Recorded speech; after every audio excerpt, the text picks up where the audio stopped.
दोस्तों, हमारा पहला सवाल कहता है कि छोटानागपुर संथाल परगना आदिवासी सभा 1938 ईस्वी के संस्थापक थे। तो दोस्तों, हमारा जवाब हो जाएगा option number D, Theodore Surin.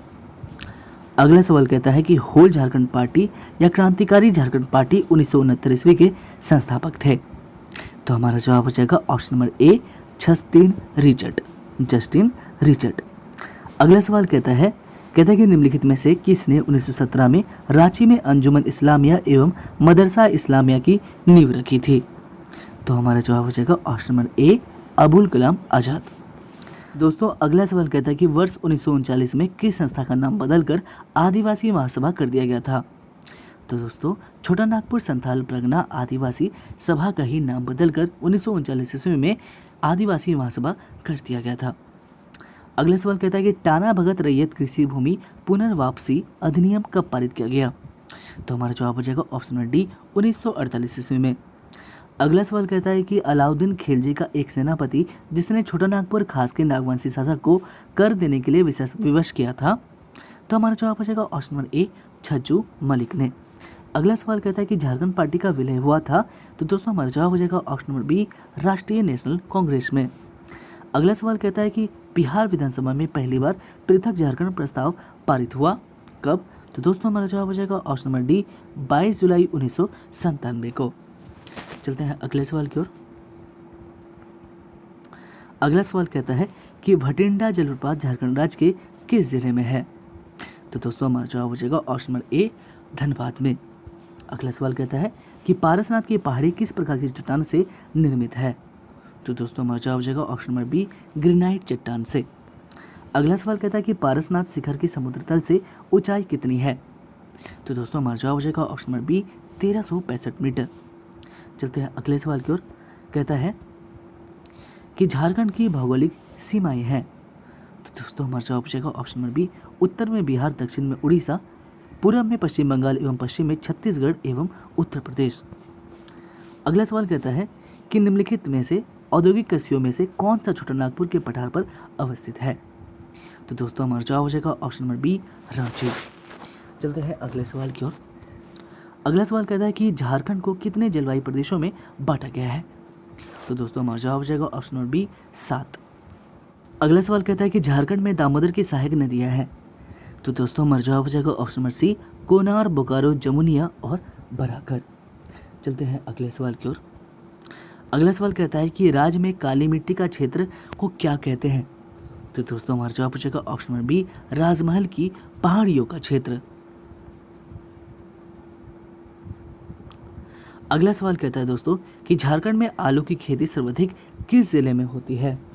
तो हमारा जवाब हो जाएगा ऑप्शन नंबर सी, हजारीबाग। अगला सवाल कहता है कि पंचायत जल विद्युत शक्ति गृह किस जिले में है। तो हमारा जवाब हो जाएगा ऑप्शन नंबर डी, धनबाद में। अगला सवाल कहता है कि भारत के कुल खनिज उत्पादन का लगभग कितना प्रतिशत झारखंड में उत्पादित होता है। तो दोस्तों, हमारा जवाब हो जाएगा ऑप्शन नंबर बी, 40%। अगला सवाल कहता है कि मैग्नोलिया पॉइंट कहाँ पर स्थित है। तो दोस्तों, हमारा जवाब हो जाएगा ऑप्शन नंबर ए, नेतरहाट के समीप। अगला सवाल कहता है कि झारखंड का रेलवे क्षेत्र नहीं है। तो दोस्तों, हमारा जवाब हो जाएगा ऑप्शन नंबर सी, पूर्वोत्तर रेलवे। चलते हैं अगले सवाल की ओर। दोस्तों, कहता है कि बेतला पलामू किसके लिए प्रसिद्ध है।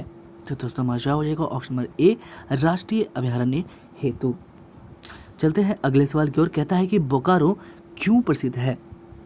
तो दोस्तों, हमारा जवाब हो जाएगा option number C, steel company हेतु। अगला सवाल कहता है कि बिरसा भगवान जैविक उद्यान कहाँ पर स्थित है। तो दोस्तों, हमारा जवाब हो जाएगा ऑप्शन नंबर ए, ओरमांझी में। हमारा अगला सवाल कहता है कि GEL मिशन का झारखंड आगमन हुआ था कब। तो हमारा जवाब हो जाएगा ऑप्शन नंबर ए, 1845 ईस्वी में। अगला सवाल कहता है कि इंडियन लॉ रिसर्च इंस्टीट्यूट है। तो हमारा जवाब हो जाएगा ऑप्शन नंबर ए, नामकुम में। अगला सवाल कहता है कि हेलेन सोए किस खेल से संबंधित है। तो हमारा जवाब हो जाएगा ऑप्शन नंबर ए, क्रिकेट से। अगला सवाल कहता है कि झारखंड के छात्रों को पढ़ाई में प्रोत्साहन के लिए कौन सी छात्रवृत्ति प्रदान किया जाता है। तो हमारा जवाब हो जाएगा ऑप्शन नंबर ए, नेशनल ओवरसीज स्कॉलरशिप। अगला सवाल कहता है कि जनजातियों के आर्थिक विकास के लिए शुरू की गई योजना है। तो हमारा जवाब हो जाएगा ऑप्शन नंबर डी, उपयुक्त सभी ही। सामूहिक आय वृद्धि योजना भी जनजातीय सहकारिता विकास निगम भी और मॉडिफाइड एरिया डेवलपमेंट भी। चलते हैं अगले सवाल की ओर। अगला सवाल कहता है कि जनजातीय परिवार के किसी सदस्य की मृत्यु होने पर कितनी राशि सरकार से प्रदान करने का प्रावधान है? तो हमारा जवाब हो जाएगा ऑप्शन नंबर सी, 50,000 रुपये। ठीक है, चलते हैं अगले सवाल की ओर। कहता है कि मुंडाओं के द्वारा जंगल साफ कर बनाई गई मूल कृषि भूमि को क्या कहा जाता था? तो हमारा जवाब हो जाएगा ऑप्शन नंबर ए, खुटकट्टी। अगला सवाल कहता है कि उड़ाओं के द्वारा जंगल साफ कर बनाई गई मूल कृषिगत भूमि को क्या कहा जाता था? तो हमारा जवाब हो जाएगा ऑप्शन नंबर बी, भुयरी। अगला सवाल कहता है कि लाह उद्योग के साथ स्थापित होने वाले उद्योग हैं। तो हमारा जवाब हो जाएगा ऑप्शन नंबर डी, उपयुक्त सभी ही। वार्निश उद्योग भी, एल्यूरिटिक एसिड उद्योग भी और लाह का मोम उद्योग भी। चलते हैं अगले सवाल की ओर। अगला सवाल कहता है कि कौलेश्वरी मंदिर स्थित है। तो दोस्तों हमारा जवाब हो जाएगा ऑप्शन नंबर ए, चतरा में। अगला सवाल कहता है कि जापी लोकगीत किस अवसर पर गाया जाता है? तो दोस्तों हमारा जवाब हो जाएगा ऑप्शन नंबर बी, शिकार पे। अगला सवाल कहता है कि एनसाइक्लोपीडिया मुंडारिका 1915 ईस्वी के रचनाकार का नाम क्या है? तो दोस्तों हमारा जवाब हो जाएगा option number A, Father Hoffman. अगला सवाल क्या कहता है कि सावनी मेला के लिए झारखंड का कौन सा मंदिर जो है बहुत ही ज़्यादा प्रसिद्ध है दोस्तों हमारा जवाब हो जाएगा ऑप्शन नंबर डी, वैद्यनाथ मंदिर। चलते हैं अगले सवाल की ओर। अगला सवाल कहता है कि झारखंड की एक क्षेत्रीय भाषा जो संपर्क भाषा के रूप में पूरे झारखंड में सभी भाषा भाषियों के बीच प्रचलित है। तो दोस्तों नागपुरी झारखंड की एक क्षेत्रीय भाषा है जो संपर्क भाषा के रूप में पूरे झारखंड में सभी भाषा भाषियों के बीच प्रचलित है। नागपुरी मागधी प्रकृति से विकसित एक भाषा है। इसे नागवंशी राजाओं की मातृभाषा होने का गौरव प्राप्त है। दोस्तों हमारा जवाब हो जाएगा ऑप्शन नंबर डी, नागपुरी। अगला सवाल कहता है कि झारखंड के प्रथम मुख्य सचिव थे। तो दोस्तों विनय शंकर जो है झारखंड के प्रथम मुख्य सचिव थे। अगला सवाल कहता है कि वर्ष 2006 का बिरसा मुंडा उत्कृष्ट विधायक पुरस्कार किसे दिया गया था? तो दोस्तों हमारा जवाब हो जाएगा option number A, Radha Krishna Kishore को। चलते हैं अगले सवाल की ओर। अगला सवाल कहता है कि झारखंड के प्रथम महाधिवक्ता कौन थे? तो दोस्तों हमारा जवाब हो जाएगा ऑप्शन नंबर ए, मंगलमय बनर्जी। अगला सवाल कहता है कि हजारीबाग केंद्रीय कारागार में किस समाजवादी नेता ने हस्तलिखित पत्रिका कैदी का प्रकाशन किया था? तो दोस्तों हमारा जवाब हो जाएगा ऑप्शन नंबर डी, राम वृक्ष बेनीपुरी। अगला सवाल कहता है कि छोटा नागपुर क्षेत्र का प्रथम क्रांतिकारी कौन था जो अंग्रेजों से संघर्ष में वीरगति को प्राप्त हुआ था? तो दोस्तों हमारा जवाब हो जाएगा ऑप्शन नंबर सी, बुद्धू भगत। अगला सवाल कहता है कि झारखंड में अंग्रेजों ने स्थायी रूप से कहाँ रहना प्रारंभ किया? तो दोस्तों हमारा जवाब हो जाएगा ऑप्शन नंबर ए, रामगढ़ में। चलते हैं अगले सवाल की ओर दोस्तों। अगला सवाल कहता है कि जमशेदपुर की स्थापना किस स्थान पर किया गया है? तो दोस्तों हमारा जवाब हो जाएगा ऑप्शन नंबर सी, साक्षी पे। अगला सवाल कहता है कि आज़ादी के बाद झारखंड की सबसे बड़ी उपलब्धि थी। तो दोस्तों हमारा जवाब हो जाएगा ऑप्शन नंबर ए, बोकारो इस्पात कारखाने की स्थापना। ठीक है, चलते दोस्तों अगले सवाल की ओर। अगला सवाल कहता है कि बोकारो इस्पात नगर की स्थापना कब हुआ था? तो दोस्तों हमारा जवाब हो जाएगा ऑप्शन नंबर बी, 1964 ईस्वी में। अगला सवाल कहता है कि झारखंड के 3 प्रथम बड़े शहर हैं। तो दोस्तों हमारा जवाब हो जाएगा ऑप्शन नंबर ए, जमशेदपुर, रांची और गिरिडीह। दोस्तों हमारा अगला सवाल कहता है कि झारखंड में प्रथम उदित खनन नगर थे। तो दोस्तों झरिया, बेरमो, करगली भी, बोकारो, नोवामुंडी, मूसाबनी भी। दोस्तों यहाँ पर हमारा जवाब हो जाएगा ऑप्शन नंबर सी, ए एवं बी दोनों ही। दोस्तों हमारा अगला सवाल कहता है कि आज़ादी से पूर्व झारखंड में नगरों की संख्या कितनी थी? तो दोस्तों हमारा जवाब हो जाएगा ऑप्शन नंबर ए, 22। अगला सवाल कहता है कि जब किसी डिक्री के निष्पादन में किसी संपत्ति का विक्रय कर दिया गया हो तो डिक्रीदार या संपत्ति पर स्वामित्व रखने वाला व्यक्ति विक्रय की तारीख से डैश के भीतर या कितने दिन के भीतर इसके प्रकाश या संचालन में तात्विक अनियमितता या कपट के आधार पर विक्रय को अपास्त करने के लिए आवेदन कर सकेगा? दोस्तों यहाँ पर हमारा जवाब हो जाएगा ऑप्शन नंबर बी, 30 दिन के भीतर। चलते हैं अगले सवाल की ओर। कहता है कि उपायुक्त या उप कलेक्टर के निर्णय के विरुद्ध किसके पास अपील होगी? तो दोस्तों हमारा जवाब हो जाएगा ऑप्शन नंबर ए, न्यायिक आयुक्त के पास। अगला सवाल कहता है कि उपायुक्त या उप कलेक्टर के निर्णय के विरुद्ध न्यायिक आयुक्त के पास अपील होगी जबकि विवादग्रस्त रकम या मूल्य डैश से अधिक न हो। तो दोस्तों हमारा जवाब हो जाएगा ऑप्शन नंबर डी, 5,000 से अधिक न हो। अगला सवाल कहता है कि धारा 215 के अधीन प्रत्येक अपील आयुक्त या उपायुक्त जिसके विरुद्ध अपील की जाए के भीतर की जाएगी, कितने दिनों के भीतर की जाएगी? दोस्तों हमारा जवाब हो जाएगा ऑप्शन नंबर ए, 30 दिनों के भीतर। अगला सवाल कहता है कि बोर्ड या आयुक्त द्वारा पुनरीक्षण को छोड़कर और अपीलों का वर्जन उपबंधित है। तो दोस्तों हमारा जवाब हो जाएगा ऑप्शन नंबर सी, धारा 217। चलते हैं अगले सवाल की ओर। अगला सवाल कहता है कि झारखंड औद्योगिक नीति 2001 के अनुसार निम्न में से किस पर औद्योगिक नीति में चर्चा नहीं किया गया है। तो दोस्तों हमारा जवाब हो जाएगा ऑप्शन नंबर सी, ए एवं बी दोनों ही, उग्रवाद पर भी और विधि व्यवस्था पर भी चर्चा नहीं किया गया है। अगला सवाल कहता है कि झारखंड औद्योगिक नीति 2012 के अनुसार राज्य सरकार इन्वेस्टर मीट्स का आयोजन भारत में तथा विदेशों में किसकी सहायता से करेगी। तो दोस्तों हमारा जवाब हो जाएगा ऑप्शन नंबर ए, OIFC के सहायता से। अगला सवाल कहता है कि झारखंड औद्योगिक एवं निवेश प्रोत्साहन नीति 2016 के अनुसार नई MSME इकाइयों की कुल अंचल पूंजी निवेश पर मूल्यवर्धन कर सहायकी अधिकतम कितना प्रतिशत हो सकता है। तो दोस्तों यहाँ पर हमारा जवाब हो जाएगा ऑप्शन नंबर डी, 100%। चलते हैं दोस्तों अगले सवाल की ओर। अगला सवाल कहता है कि पुनर्स्थापन एवं पुनर्वास नीति 2008 के अनुसार यदि प्रभावित अनुसूचित जनजाति, अनुसूचित जाति या अन्य पिछड़े वर्ग के परिवारों को जिले के बाहर पुनर्स्थापन किया गया है तो पुनर्स्थापन एवं पुनर्वास लाभ कितने प्रतिशत से अधिक मौद्रिक रूप में दिया जाएगा। तो दोस्तों हमारा जवाब हो जाएगा ऑप्शन नंबर बी, 25%। चलते हैं अगले सवाल की ओर। कहता है कि पुनर्स्थापन एवं पुनर्वास नीति के तहत अनुसूचित जाति या जनजाति परिवारों से भूमि अर्जन के किसी भी मामले में भूमि का कब्जा लेने से पूर्व उन्हें प्रतिकर का डैश भाग प्रथम किस्त के रूप में अदा करना अनिवार्य है। तो दोस्तों हमारा जवाब हो जाएगा ऑप्शन नंबर बी, 1/3। अगला सवाल कहता है कि भीमराव अंबेडकर आवास योजना के संबंध में कौन सा कथन असत्य है। दोस्तों पहला ही कथन असत्य है। कहता है कि इस योजना की शुरुआत डॉक्टर भीमराव अंबेडकर की 135वीं जयंती पर राज्य के मुख्यमंत्री रघुवर दास द्वारा किया गया था। तो दोस्तों 135वीं नहीं, 125वीं जयंती पर। अगला सवाल क्या कहता है, एक मिनट।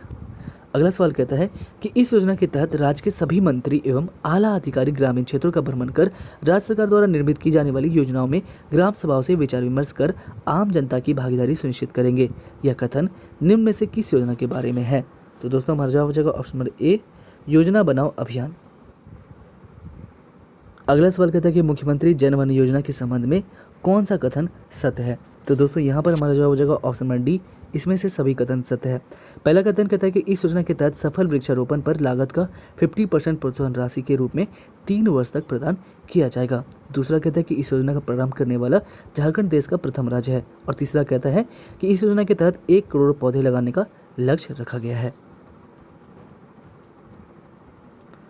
अगला सवाल कहता है कि मुख्यमंत्री रिक्शा चालक गरिमा योजना का मुख्य उद्देश्य क्या है। तो दोस्तों हमारा जवाब हो जाएगा ऑप्शन नंबर ए, रिक्शा चालकों को रोजगार के अवसर उपलब्ध कराना। अगला सवाल कहता है कि पढ़ा पंचायत शासन व्यवस्था में कितने ग्रामों को मिलाकर पढ़ा पंचायत का गठन होता है। तो दोस्तों यहाँ पर हमारा जवाब हो जाएगा ऑप्शन नंबर ए, 9 से 12 ग्राम को मिलाकर। अगला सवाल कहता है कि ये एक प्रकार के वकील के समान होते हैं, ये सभा में बहस करने का काम करते हैं। यह कथन निम्न में से किसके बारे में कहा गया है। तो दोस्तों यहाँ पर हमारा जवाब हो जाएगा ऑप्शन नंबर बी, लाल के बारे में कहा गया है। अगला सवाल कहता है कि ग्राम पंचायत व्यवस्था में गांव के युवक युवतियों का चारित्रिक कौन होता है। तो दोस्तों हमारा जवाब हो जाएगा ऑप्शन नंबर डी, दानुडिया। अगला सवाल कहता है कि मांझी परगना शासन व्यवस्था में नायके की मुख्य भूमिका निम्न में से क्या है। तो दोस्तों यहाँ पर हमारा जवाब हो जाएगा ऑप्शन नंबर डी, उपरोक्त सभी ही। ठीक है, गांव के धार्मिक पूजा पाठ को ये संपन्न कराता है। ठीक है, नायके धार्मिक अपराधों के मामले पर अपना फैसला सुनाता है और ये गांव के अंदर जितने भी देवी देवता हैं उनकी पूजा पाठ कराता है।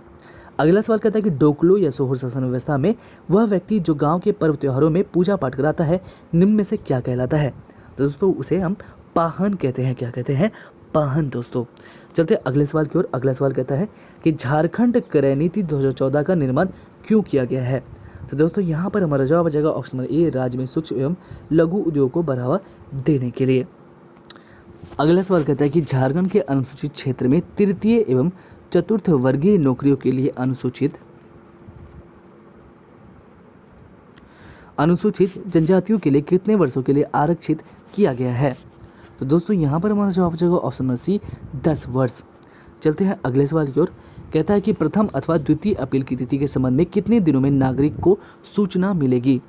तो दोस्तों यहाँ पर हमारा जवाब हो जाएगा ऑप्शन नंबर सी, 7 दिन से पहले। कितने दिन से पहले दोस्तों, 7 दिन से पहले। ठीक है, चलते हैं अगले सवाल की ओर। कहता है कि हनुमांड गांव किस जिले में स्थित है। दोस्तों हनुमान गांव पलामू में अवस्थित है। कहाँ पर? पलामू में।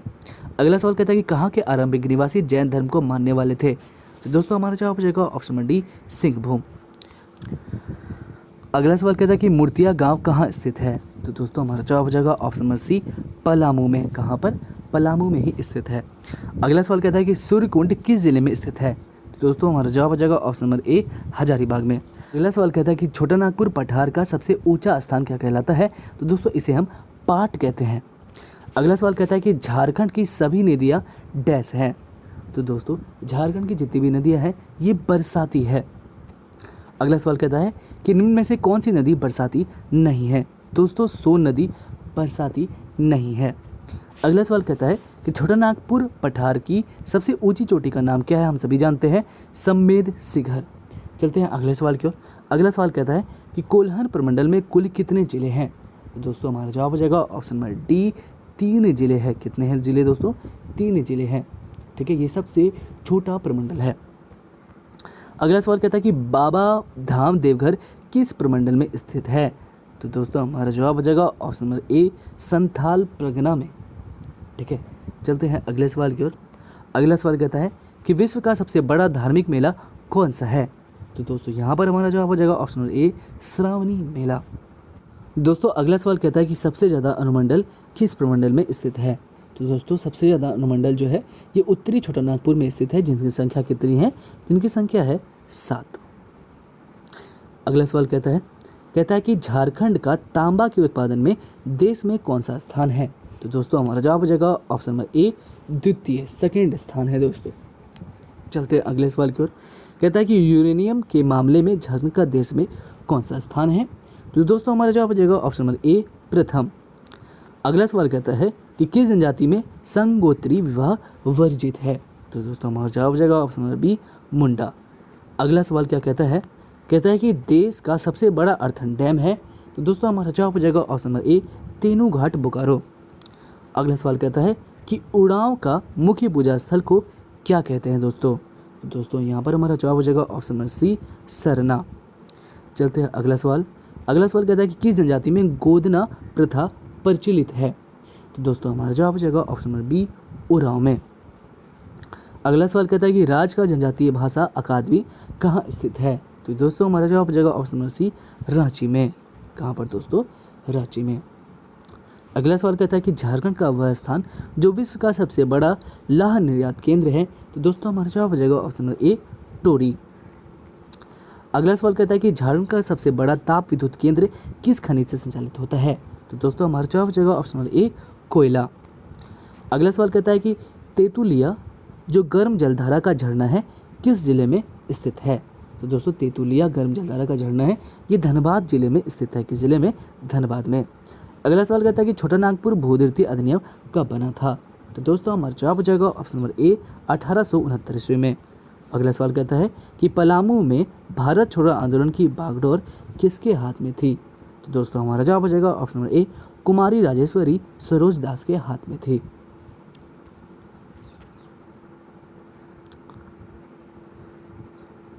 अगला सवाल कहता है कि किस नागवंशी शासक ने नागवंशी राज्य की राजधानी सुतियाम्बे से बदलकर चूटिया कर दी थी? तो दोस्तों हमारा जवाब हो जाएगा ऑप्शन नंबर सी, प्रताप राय ने।